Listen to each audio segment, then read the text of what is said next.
अस्सलामु अलैकुम रहमतुल्लाहि व बरकातुहू। आज हम डिस्कस करेंगे कि अगर हमारे दांतों में कीड़े लग जाते हैं, ब्लैक कैविटीज़ हो जाती है, तो हमें क्या करना चाहिए। वो डिपेंड करता है कि हमारे कौन से स्टेज पे जो है वो कीड़ा लगा हुआ है। फॉर एग्ज़ाम्पल आप अगर ये टूथ स्ट्रक्चर देखें, ये दांत का समझ लीजिए ये स्ट्रक्चर है, तो ऊपर से जो हमारा जो दांत दिखता है ना, जो क्राउन पोर्शन जिसको बोलते हैं, तो वो 3 पार्ट रहते हैं इंटरनली। ऊपर से वाइट पार्ट जिसे हमें इनेमल कहते हैं, फिर बीच में जो पिंक वाला दिख रहा है उसे डेंटिन कहते हैं, और ये जो रेड वाला है पूरा, इसे हम पल्प कहते हैं, यानी आसान लैंग्वेज में नस कहते हैं। तो अगर कैविटी ऊपर के ही पार्ट में है तो हम उसको क्लीन करके फिलिंग कर सकते हैं।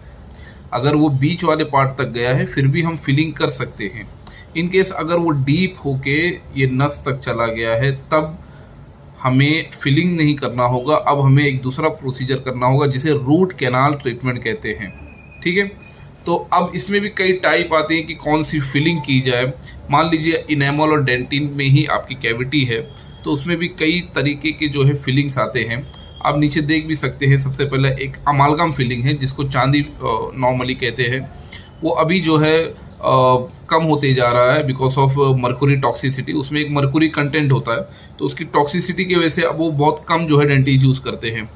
सेकंड, आप नीचे देखेंगे कि एक GIC फिलिंग होती है, ये टूथ कलर फिलिंग होती है। और थर्ड आप देखेंगे, ये बेसिकली आजकल बहुत एडवांस हो गया, जिसे हमें कॉम्पोजिट फिलिंग कहते हैं।